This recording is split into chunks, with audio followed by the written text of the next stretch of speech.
there's a lot of news about the Trump cabinet. It is filling out. Some names that we can tell you today. Lieutenant General Michael Flynn for the National Security Advisor. He has been, we can tell you that that is officially happening. And then Jeff Sessions, the senator from Alabama, former district attorney general of Alabama for attorney general. And finally, Mike Pompeo, representative, is going to be the head of the CIA appointee. So let's just go through some of that. Do you guys want to talk about Michael Flynn first? I feel like that was spoken about on the show yesterday. Yeah, so Brett, take it in any order you like, but let's do them one at a time. Okay, Michael Flynn. Michael Flynn said during the campaign that this was the most important election since George Washington decided not to be a king. He's told people to follow Mike Chernovic, who has Danger in Play, which is a website that he runs that says things like very, very right-leaning, alt-right websites. And he was the top military advisor during the campaign. And he was the U.S. Army Lieutenant General and Director of the Defense Intelligence Agency until he was kind of forced out. Okay, so Michael Flynn, disaster. So let's start talking about different problems with Michael Flynn. Number one, he has called Islam a malignant cancer. Okay, look, a lot of people don't like Islam. I got it. Okay, by the way, including me, I left it. But that doesn't mean that I think that it is a cancer. It's worse than other religions and people have to be profiled or discriminated against. And that's where the problem comes in for Michael Flynn when he follows that up by saying, well, it's not really a religion. It's a political ideology. So now that allows him to say, oh, I'm not discriminating based on religion, which I know is unconstitutional. I'm just rationally making decisions against this particular political ideology. So that's where it gets dangerous. Okay, you don't agree with a religion, no one cares. Like, there's a lot of people in the world who don't agree with Mormonism. Doesn't bother anybody. When you start saying Mormons aren't really a religion, and I'd like to create a registry of them, and I'd like to start profiling them, then we've got problems. So now, National Security Advisor is an enormously important role. So that right there is one of the guys who's going to set overall policy for the administration. And when they talk about defense, but they're not actually worried about defending us, instead they're immediately looking at who can we target, well then you've got two different problems. One is the unconstitutional nature of going after one particular religion. The other is, hey, knucklehead, figure out how to defend us, right? There are real forces looking to attack America. There are real American interests abroad, not just in the Middle East, but in China and Russia and all these different places.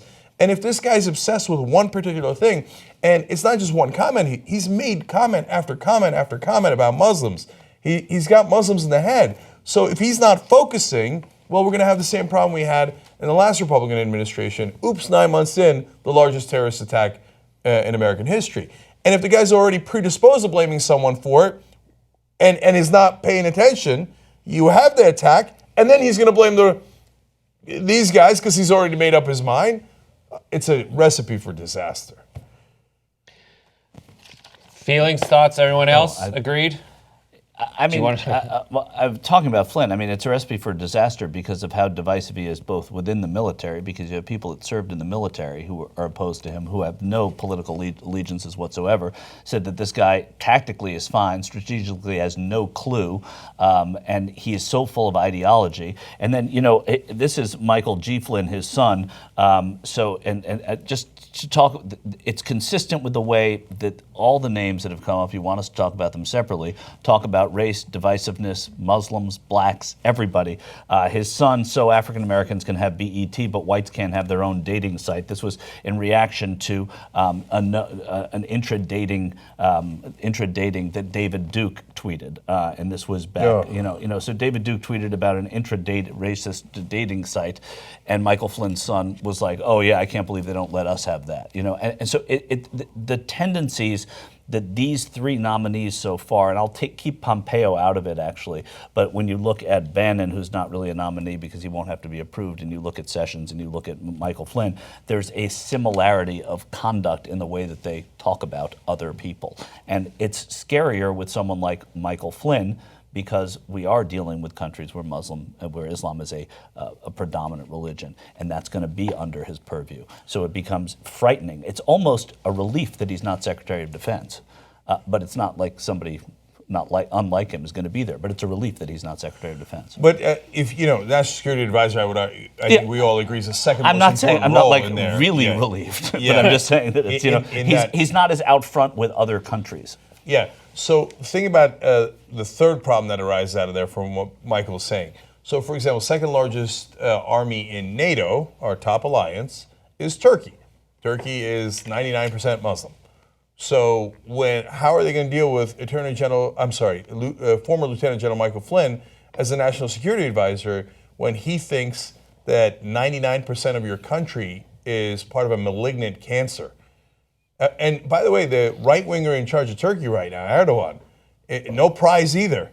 And very bullheaded, and has a giant ego, like Trump, like Putin. So Erdogan's already telling people in Turkey, don't go to America anymore. We're supposed to be top allies. And so, but in this case, like I've criticized Erdogan 1,000 times on the show, right? But in this case, we're the ones picking a fight with Turkey. Say, oh, your religion's terrible, it's a malignant cancer, it's this, it's that, right? And then Erdogan, who's a fundamentalist Muslim, goes, what did you just say? That's the second largest army in NATO, in our alliance. And I know Trump doesn't care much about NATO either, but all of this adds up to a lot.